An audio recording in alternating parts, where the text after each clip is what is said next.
Welcome to our Save Our Ship 2 guide. Today we will be looking at the Save Our Ship 2 mod by Kennington and Thiaxun and Volsonic THI, Kurim, and someone called K. Don't worry, I didn't butcher any of those. In vanilla Rimworld, the spaceship is no more than a really hard to get win condition, as the goal is to get back to traveling the stars, kinda like No Man's Sky, but a lot harder. But let's say you are already a few years into your playthrough, you survived the worst of it all: mechanoids, savage tribals, scheming pirates, rabid animals, and tableless meals. You want to see what happened next. You don't want your story to end. After all, the best sci-fi stories happen on ships.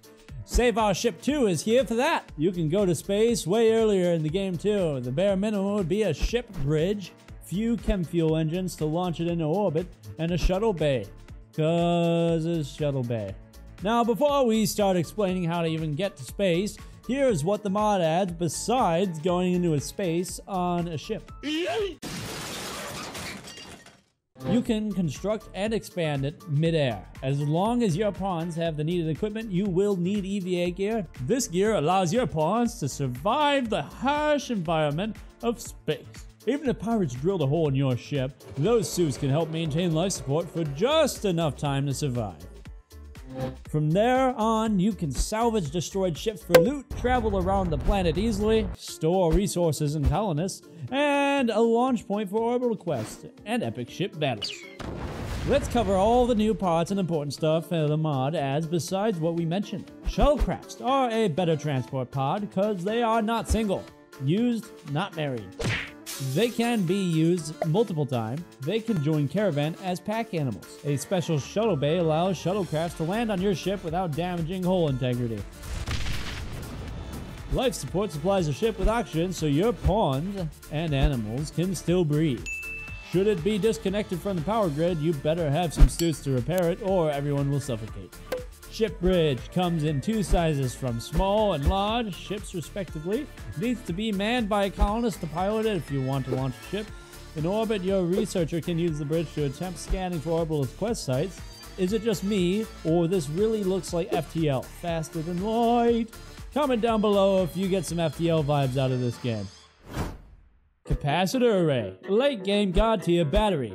Godly energy capacity levels, clean and efficient discharge, and immune to the curse of Zit. When it reaches full charge, it can deliver the massive energy requirement of your Johnson Tanaka drive. There's also improvised cryosleep cassettes. Critter sleep arrays can store from 8 to 32 small animals in a single building. You can even make a cryo nest to restart that chicken farm you had going on.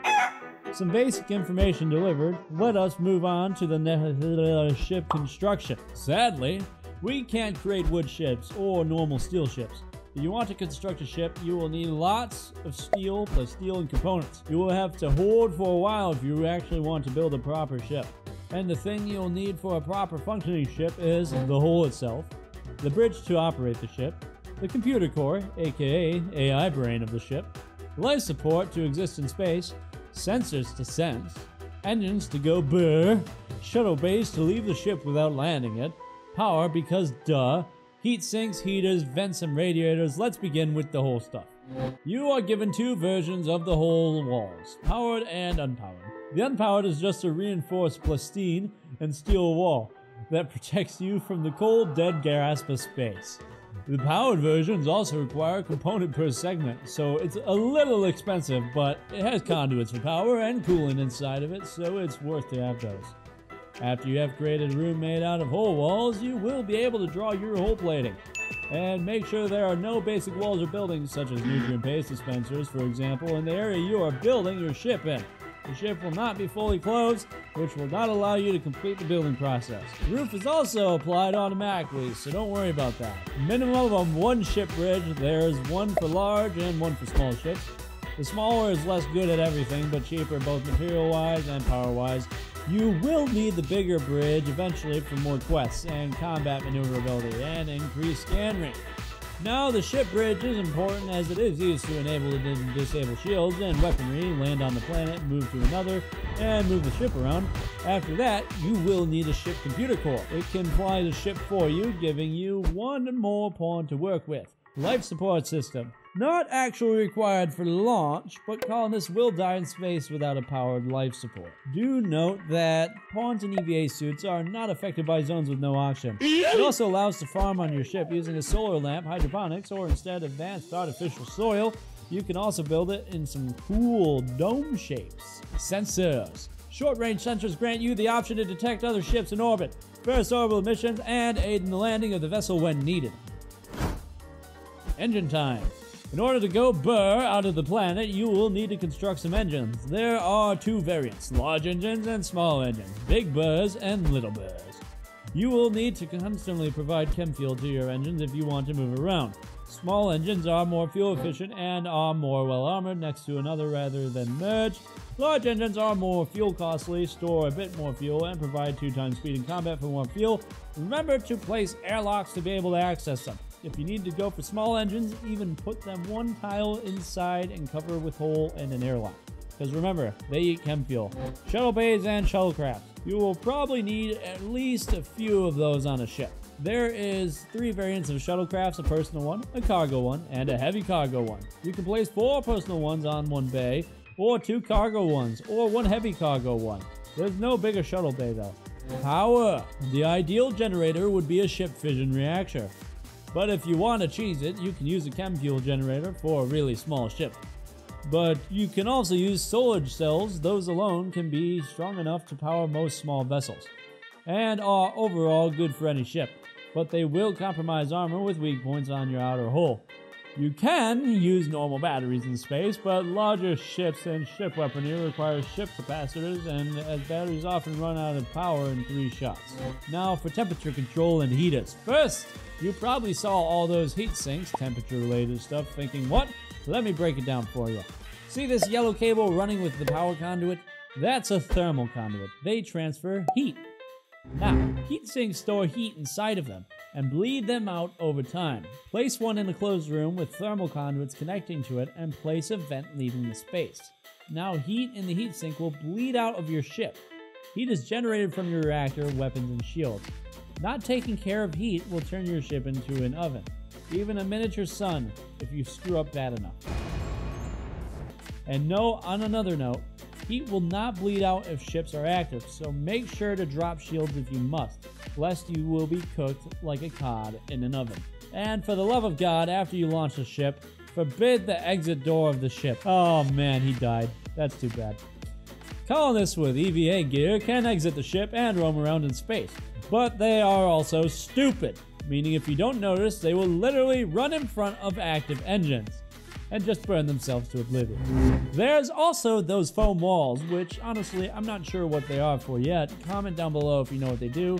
Whew, lots of stuff just on shipbuilding. Now for the part most people are here for, probably. Ship combat. First things first, let's look at the turrets you can create that are big, strong.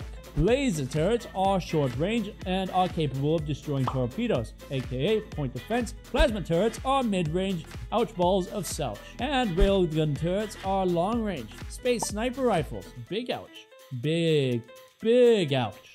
There's a large and small version of each turret. Here is a pawn for scaling. Now, when you enter combat, all kinds of bars appear, so don't panic. Heat is for judging heat, obviously. Energy is, well, energy, aka fuel for everything. And then there's this weird bar with red, green, and blue arrows on it. These are gun range effectiveness. Blue, only railgun can fire and is most accurate at this range. Green, plasma cannons and railguns can fire. Medium accuracy for railguns. Red, all weapons can fire. Railguns are highly inaccurate here. This icon is your ship. That's the enemy ship. And this is the distance between you two. What about spinal weapons though? Well, those are capital class mega weapons created from segments. Spinal capacitor is the base. A spinal amplifier increases damage by 25%, but increases energy cost and heat creation by the same amount. And you can choose which head you want, plasma, railgun, or laser. They are all devastating in their own right. Here, look. I'm a firing my laser! Another note, the ships do not come in contact. What happens is this. It's artillery! You shoot from your world map to their world map, like FTL. In fact, you see this red icon on top here, next to your colonist? Boom! Enemy ship viewer. Now you can select your weapons by clicking on them, select force fire, and destroy parts you want. Meaning you can target their turrets if you want, heat sinks, or just go for the middle. You also can't see the inside of their ship, which is nice. When you will start firing or taking damage to your shield, provided you have a shield generator, your heat level will rise. Keep it under max and you are fine. It goes over max.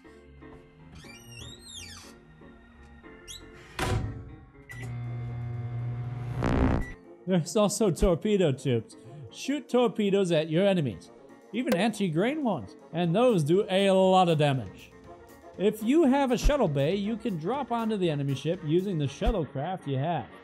Now you can board the ship and destroy its core. The core is the enemy computer AI. If you destroy the enemy AI, you win the battle and the ship is yours to salvage. But how do I salvage? Construct salvage bays on your ship. Each one of those can transport up to 1,000 kilograms of loot from the enemy ship. Have 4 against a small ship and you will gobble up everything it has. It also brings back corpses and prisoners from the other ship if there are any. However, make sure to remove your own crew from there before you salvage, as it will hurt them or just outright kill them.